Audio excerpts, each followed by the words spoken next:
गुरुदेव दत्त, श्री स्वामी समर्थ। मी शीतल तुमच्या सगळ्यांचं आपल्या चॅनलमध्ये स्वागत करते आणि ऍक्च्युअली सुरुवात करते। मंडळींनो, आजचा व्हिडिओचा विषय अतिशय महत्त्वपूर्ण असणार आहे, कारण की आज 10 सप्टेंबर मंगळवार आहे। आज प्रत्येकाच्या घरामध्ये सकाळपासूनच लगबग सुरू झाली आहे, ती म्हणजेच गौरींच्या आवाहनाची। हो, कारण की गौरींचं आव्हान आज 10 सप्टेंबरला मंगळवारी सकाळपासूनच सुरू झालेलं आहे।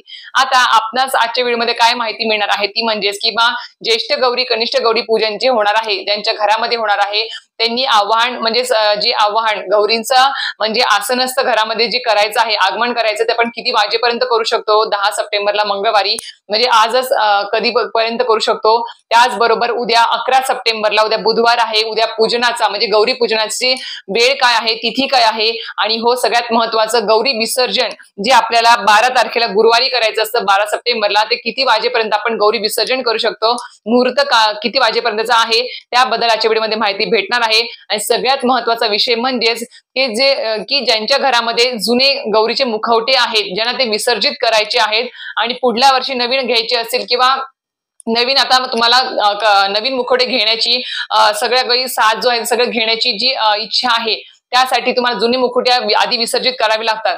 तर ते जुने मुखवटे म्हणजेच गौरींचे किंवा महालक्ष्मीचे जुने मुखवट्यांचं विसर्जन कशा प्रकारे करावं, त्याबद्दल पण आजच्या व्हिडिओमध्ये माहिती देणार आहे। त्यासाठी नक्कीच व्हिडिओ पूर्ण बघा, स्किप न करता बघा, जेणेकरून संपूर्ण माहिती मला व्यवस्थित कळेल। चला तर व्हिडिओला सुरुवात करूया। तर मंडळींनो, आपणास माहिती असेल की भाद्रपद शुक्ल पक्षातील सप्तमी तिथीला अनुराधा नक्षत्रावरती गौरींचं आवाहन प्रत्येकाच्या घरामध्ये होत असतं।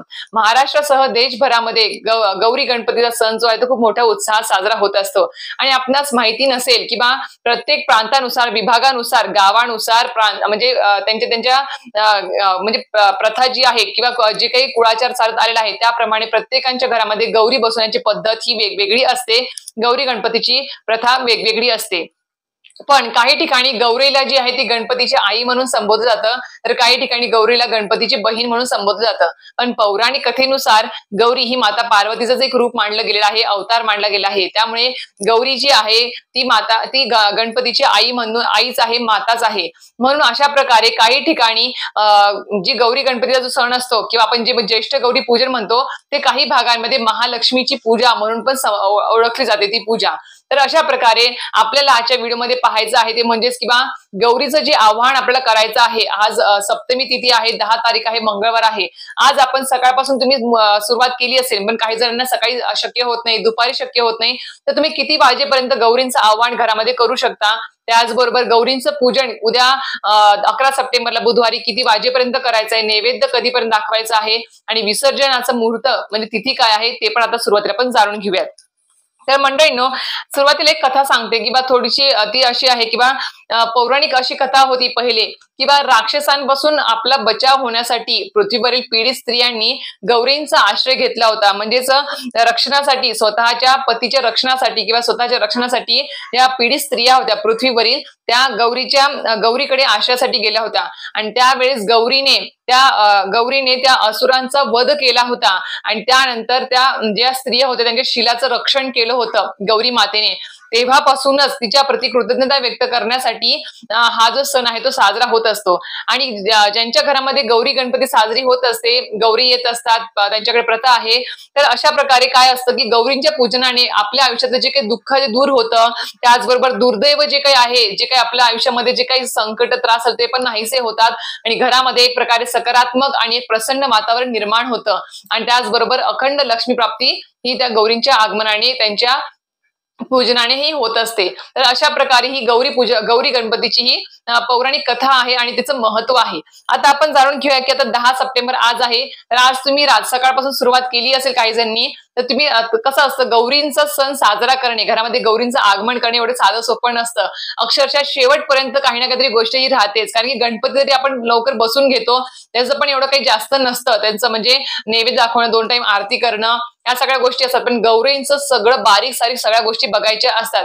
बिचार वर्षभरामध्ये एकदाच 3 दिवसासाठी फक्त माहेर वाशिनी येत असतात आपल्याकडे, सौभाग्यवती असतात त्या, त्याच्यामुळे त्यांचा योग्य तो मान सन्मान, पाहुणचार हा सगळा झालाच पाहिजे योग्य रीतीने। त्यांच्या खाण्यापिण्यात कुठल्या गोष्टीमध्ये, पूजेमध्ये कमतरता राहायला नको, म्हणून सगळ्या गोष्टी बघाव्या लागतात छोट्या मोठ्या। त्यासाठीच आपल्याला आज 10 सप्टेंबरला आव्हान जे ते सकाळपासून रात्री 8 वाजून 4 मिनिटापर्यंत तुम्ही 8 वाजून 4 मिनिटापर्यंत रात्री आज तुम्ही आवाहन गौरींचं घरामध्ये करू शकता. गौरींचं आवाहन कसं करायचं ते तुमच्या प्रथेप्रमाणे कुळाच्या प्रमाणे तुम्ही करू शकता. आता त्यानंतर उद्या 11 सप्टेंबर आहे, बुधवार आहे. उद्या ज्येष्ठ गौरींचं पूजन असतं, तर ते तुम्ही दुपारी 12च्या अगोदर नैवेद्य दाखवून पूजा करून घ्यायची आहे, नैवेद्य दाखवायचा आहे. आणि त्यानंतर सगळ्यात महत्वाचं गौरी म्हणजेच काय गौरी विसर्जन जे आहे ते 12 सप्टेंबरला गुरुवारी आहे. त्या दिवशी तुम्ही रात्री 9 वाजून 53 मिनिटापर्यंत तुम्ही गौरींचं विसर्जन करू शकता. सकाळपासून ते रात्री 9 वाजून 53 मिनिटापर्यंत किंवा दुपारपासून जरी तुम्ही सुरुवात केली, सकाळी काही वगैरे असं ते गाठी वगैरे घेण्याच्या गोष्टी असतात त्या सगळ्या. आता आमच्याकडे गौरी नाहीये त्यामुळे मला जास्त माहिती नाही, पण ज्यांच्याकडे मी हळदी कुंकासाठी जाते त्यांच्याकडून थोडक्यात मला माहिती आहे म्हणून सांगते तुम्हाला. जे गाठी वगैरे घेणं असतं तर त्याप्रमाणेच कोणी दुसऱ्या दिवशीच गाठी घेतं, कोणी तिसऱ्या दिवशी गाठी घेतं. तर प्रथेप्रमाणे आपल्या प्रथेप्रमाणे तुम्ही सगळ्या गोष्टी करा. आणि पण गौरी विसर्जनाचा जो मुहूर्त आहे तो रात्री 12 सप्टेंबरला रात्री 9 वाजून 53 मिनिटापर्यंत असणार आहे. तुम्हाला या गोष्टी कळाल्या असतील. आता सगळ्यात महत्वाच्या मुद्द्याला आपण हात घालूया, ते म्हणजेच काय की जर जुने मुखवटे असतील, महालक्ष्मीचे जुने मुखवटे, गौरींचे मुखवटे असेल तर ते विसर्जन कसे करायचे शास्त्रोक्त पद्धतीने विधिवत ते तुम्हाला आता सांगायला सुरुवात करते. आता पूजा मी मांडणी दाखवू शकत नाही कारण की आता माझ्याकडे गौरींचं पूजन होत नाही घरामध्ये, त्यामुळे मुखवटे वगैरे असं काही नाहीये माझ्याकडे दाखवण्यासाठी पूजेमध्ये. त्यामुळे मी तुम्हाला ओरल सांगते, जास्त काही नाहीये, थोडक्यात आपल्याला हे करायचं आहे. एका चौरंगावरती देवाऱ्यासमोरच एका चौरंगावरती पाटावरती तुम्हाला एक शुद्ध धुतलेलं वस्त्र अंथरायचं आहे. पिवळं घ्या किंवा लाल घ्या. तर ते अंतरल्यानंतर त्याच्यावर तुम्हाला थोड्याशा अक्षता ठेवायच्या आहेत, हळद कुंकू अर्पण करायचं आहे. जर तुम्हाला ज्येष्ठ गौरी, कनिष्ठ गौरी आणि तिचे पिलवंड पण तुम्हाला जर विसर्जन करायचे असेल तर सगळे मांडून घ्यायचे आहेत. ज्येष्ठ गौरी, कनिष्ठ गौरी आणि दोघी दोन मध्ये पिलवंड असं मांडून घ्यायचं आहे. धूपदीप लावून घ्यायचं आहे तुम्हाला. आणि एका ताटामध्ये तुम्हाला फुलं, अक्षदा, कर्पूर आरतीसाठी ती आरती तयार करून ठेवायची आहे. त्याचबरोबर नैवेद्य म्हणजेच दही भात, त्याच्यावरती तुपाचा आणि गुळाचा एक खडा असा एक नैवेद्य ठेवायचा आहे.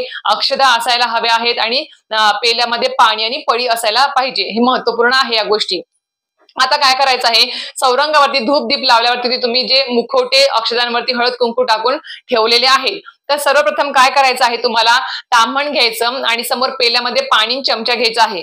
तर त्याच्यामध्ये काय करायचं, आधी सुरुवातीला तुम्ही हातामध्ये पाणी घ्यायचं आहे. हातामध्ये पाणी घ्यायचं पळीभर आणि सुरुवातीला पळीभर पाणी घेऊन ओम केशवाय नमः म्हणून पाणी प्यायचं आहे. दुसऱ्यांदा तुम्हाला ओम माधवाय नमः म्हणून पाणी प्यायचं आहे. तिसऱ्या वेळेस तुम्हाला ओम नारायणाय नमः म्हणून पाणी प्यायचं आहे. आणि चौथ्या वेळेस ओम गोविंदाय म्हणून ते पाणी तुम्हाला ताम्हणात सोडून द्यायचं आहे. अशा प्रकारे हे आचमन झालं. हे झाल्यानंतर तुम्हाला जे गौरींचे मुखवटे आपण ठेवले आहेत, ज्येष्ठ, कनिष्ठ आणि पिलवंड, त्याला तुम्हाला प्रत्येकीला हळद कुंकू अर्पण करायचं आहे. ओम ज्येष्ठ गौरी नमः हळद कुंकू अर्पण करायचं. ओम कनिष्ठ गौरी नमः हळद कुंकू अर्पण करायचं आणि पिलवंडांना सुद्धा थोडं थोडं लावायचं आहे. आता हे केल्यानंतर तुम्हाला हळद कुंकू समर्पयामी असं म्हणायचं आहे. श्री महालक्ष्मी नमः. हे झालं त्यांचं हळद कुंकू. त्यानंतर तुम्हाला काय करायचं आहे, एक जे ज्येष्ठ गौरी आणि कनिष्ठ गौरी मांडलेली आहे त्यांच्या मधोमध तुम्हाला एक जोड विड्याचं पान घ्यायचं आहे, ते ठेवायचं आहे मधोमध. आणि त्याच्यावरती तुम्हाला गणपती म्हणून सुपारी अक्षदा ठेवायची आणि त्याच्यावरती सुपारी मांडायची आहे. आणि त्या सुपारीला सुद्धा तुम्हाला हळद कुंकू अर्पण करायचं, अक्षदा अर्पण करायचे आहेत आणि फुलं अर्पण करायची आहेत सगळ्यांना, ज्येष्ठ, कनिष्ठ, पिलवंड आणि गणपतीच्या त्या सुपारीला. तर अशा प्रकारे ह्या गोष्टी केल्यानंतर तुम्हाला काय करायचं आहे, सर्वप्रथम तुम्हाला आता प्रत्येक पूजा जी असते ती आपल्याला संकल्प केल्याशिवाय पूर्ण होत नाही, आपणास माहिती असेलच. तर आपल्याला विधिवत संकल्प इथे करायचा आहे. तो कसा करायचा ते तुम्हाला सांगते मी आता. तर हातामध्ये पळीभर पाणी घ्यायचं आहे. पाणी घेऊन तुम्हाला प्रार्थना म्हणजे संकल्प करायचा, प्रार्थना करायची, विनंती करायची आहे. त्या गौरींचे मुखवटे जे जुने आहेत, जे विसर्जित करायचे आहेत, त्यांना विनंती करायची आहे. तुम्हाला ती कशी करायची विसर्जन करण्या अगोदर ते तुम्हाला आता मी सांगते. की हातामध्ये पाणी घ्यायचं आणि विनंती करायची. मनातल्या मनात पण करू शकता, पण इथे मी तुम्हाला बोलून दाखवते. ते म्हणजेच की हे माते, आम्ही तुझे नवीन मुखवटे किंवा मूर्ती आणत आहोत आणि जुने मुखवटे, तुझे जे हे जुने मुखवटे आहेत त्याचे आम्ही किंवा मूर्ती आहे त्याचे आम्ही विसर्जन करणार आहोत वाहत्या पाण्यामध्ये. त्यासाठी तू आम्हाला आज्ञा द्यावी, त्यासाठी तू आम्हाला परवानगी द्यावी अशी तुम्हाला विनंती करायची आहे। आणि त्यानंतर हे मुखवटे हलवताना किंवा विसर्जित करताना जर काही चुकी झाली तर किंवा काही चूकभूल झाली चुकून सुद्धा, तर नक्कीच आम्हाला क्षमा असावी, त्याची आम्हाला क्षमा याचना असावी, असं तुम्हाला म्हणजे त्यातून आम्हाला म्हणजे माफी असावी एक प्रकारे। चुकी झाली तर काही मुखवटे उचलताना विसर्जित करताना काही सुद्धा जर झालं तर नक्कीच आम्हाला त्याबद्दल माफी असावी, असं तुम्हाला विधिवत संकल्प करायचा आहे। आणि त्यानंतर आम्ही तुझी हे मुखवटे जे आहेत म्हणजे तिच्याकडून, त्या ज्येष्ठ आणि कनिष्ठ गौरीकडून तुम्हाला म्हणजे परवानगी घ्यायची की आम्ही तुझे मुखवटे उचलण्याची आम्हाला परवानगी असावी, मिळावी, असं म्हणून तुम्हाला तिचे पाणी आहे तुम्हाला तांबण्यात सोडून द्यायचं आहे। हा जर तुमचा संकल्प, विधिवत संकल्प पूर्ण झाला, अशा प्रकारे तुम्हाला मनामध्ये प्रार्थना करायची आहे। हे झाल्यानंतर तुम्हाला काय करायचं आहे, आता नैवेद्य दाखवायचा आहे। नैवेद्य तुम्हाला जो घेतलेला आहे पण दही, भात, तूप आणि गुळाचा खडा, तो तुम्हाला नैवेद्य समोर दाखवायचा आहे। ज्येष्ठ कनिष्ठ गौरीच्या मधोमध नैवेद्य दाखवायचा आहे आणि पहिला थोडंसं पाणी पण ठेवायचं आहे। आता हे ठेवल्यानंतर तुम्हाला जे जो नैवेद्य ठेवलाय त्याच्यावरती थोडंसं पाणी फिरवायचं पळीने आणि नैवेद्यम समर्पयामी असं करायचं आहे। ही गोष्ट झाली की त्यानंतर तुम्हाला विधिवत आरती करायची देवीची, तुम्हाला किंवा महालक्ष्मीची किंवा गौरीची जी कोणती आरती येत असेल, गणपतीची आणि गौरींची, ती आरती तुम्हाला तिथे म्हणायची आहे। आणि आरती झाल्यानंतर कर्पूर आरती करायची आहे। आणि आरती झाली की आरती त्या दोन्ही म्हणजे सगळे मुखवट्यांना, पिलवंटांना तुम्हाला समर्पयामी म्हणजे कर्पूर आरती समर्पयामी म्हणून त्यांना आरती ही अर्पण करायची आहे आणि स्वतःला सुद्धा ती आरती घ्यायची आहे। त्यानंतर तुम्हाला आता काय करायचं आहे, त्यानंतरची जी स्टेप आहे ती म्हणजे हातामध्ये तुम्हाला थोड्याशा अक्षता घ्यायच्या आहेत। अक्षता घेतल्यावरती तुम्हाला काय करायचं आहे, जे आपल्याला अक्षता हातामध्ये घेऊन तुम्हाला त्या गौरी हलवायच्या आहेत, तर त्या अगोदर तुम्हाला त्याच्या हातामध्ये अक्षता घेऊन तुम्हाला काय करायचं, अक्षता वाहण्याच्या अगोदर आपणास माहिती आहे की बघ, ज्येष्ठ गौरी कनिष्ठ गौरी ही सौभाग्यवती असते, त्याच्यामुळेच तिच्या आपण मुखवटे ज्यावेळेस म्हणजे मांडतो किंवा मुखवटे असतात त्यावेळेस सदैव तिच्या नाकामध्ये नथ असते, कानामध्ये तिच्या कानातले असतात। तर अशा प्रकारे जे काही तिचे अलंकार असतील मुखवट्यांना, ते मुखवट्यांचे अलंकार तुम्हाला आधी काढून घ्यायचे आहेत आणि त्यासाठी सुद्धा तुम्हाला परवानगी घ्यायची आहे। म्हणजे हातामध्ये अक्षता घेण्याच्या अगोदर तुम्हाला जे काही अलंकार तिला परिधान केलेले असतील मुखवट्यांना, ते काढून घेण्याची सुद्धा तिच्याकडून परवानगी घ्यायची आहे। तिच्याकडून म्हणजे विनंती करून परवानगी घ्यायची की हे जे काही अलंकार आहे, सौभाग्य अलंकार, ते आम्ही काढून घेण्याची विनंती असावी किंवा आज्ञा असावी, म्हणून ते नंतर असं बोलायचं आणि तुम्हाला तिच्या नाकातली नथ काढून घ्यायची, कारण की जी ज्येष्ठ गौरी कनिष्ठ गौरी आहे ती सौभाग्यवती आहे आणि कुठलीही सौभाग्यवती ही नाकात म्हणजे तिला विसर्जन करताना तिचे अलंकार जे आहे ते काढून घेऊनच तिला विसर्जित करायचे असतात, तसे सौभाग्य अलंकार घालून तिला विसर्जित करू नये। त्यामुळे नाकातले नथ, कानातले हे काढून घ्यायचं। जर जे गळ्यामध्ये तुम्ही काही बांधलं असेल मंगळसूत्र वगैरे किंवा डोरलं, ते सुद्धा काढून घ्यायचं आहे आणि ते मुखवटे जसे तसेच ठेवायचे आहेत, म्हणजे उचलायचे नाहीत, फक्त हलक्या हाताने काढून घ्यायचे आहेत।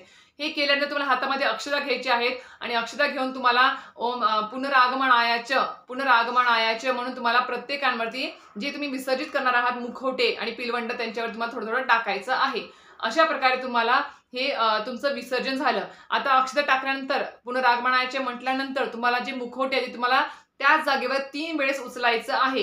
3 वेळेस उचलून त्या जागेवर ठेवायचं आणि परत मग बाजूला काढून जिथे तुम्ही ताट तयार केलं असेल विसर्जनाला नेण्यासाठी, त्या ताटामध्ये किंवा तांब्यामध्ये तुम्हाला ते ठेवायचे आहेत। प्रत्येक ज्येष्ठ कनिष्ठ ही 3 वेळेस उचलायची आणि मग उचलून ती बाजूला ठेवायची। अशा प्रकारे तुम्हाला मुखवट्यांचं, जुन्या मुखवट्यांचं किंवा मूर्तींचं विसर्जन करता येणार आहे। जास्त काही त्याला गोष्टी लागणाऱ्यातल्या नाही आहे। अशा प्रकारे तुम्हाला आता तुम्ही वाहत्या पाण्यामध्येच हे मुखवटे विसर्जित करा। गावाकडे वाहतं पाणी वगैरे असतं, आता शहरामध्ये पण काही काही ठिकाणी पाणी वगैरे असतं, तर तिथे तुम्ही ते वाहू शकता। जर तुमच्या स्वतःची शेती आहे आणि शेतीमध्ये सुद्धा काही तुमच्या म्हणजे पाणी वगैरे असेल, वाहतं पाणी वगैरे असेल, तर त्याच्यामध्ये सुद्धा तुम्ही ती मुखवटे प्रवाहित करू शकता, विसर्जित करू शकता। तर अशा प्रकारे तुम्हाला आजच्या व्हिडिओमध्ये कळालं असेलच की जुने जे गौरींचे मुखवटे आहेत, मूर्ती आहेत, त्यांचं विसर्जन कसं करायचं आहे आणि जे मुहूर्त आहेत, पूजनाचं असेल, विसर्जनाचं असेल गौरींच्या, ते मुहूर्त पण मी सांगितलेले आहेत सुरुवातीला। तर अशा प्रकारे तुम्हाला माहिती आजच्या व्हिडिओची आवडली असेल तर नक्कीच लाईक, शेअर आणि सबस्क्राईब करायला विसरू नका। श्री स्वामी समर्थ।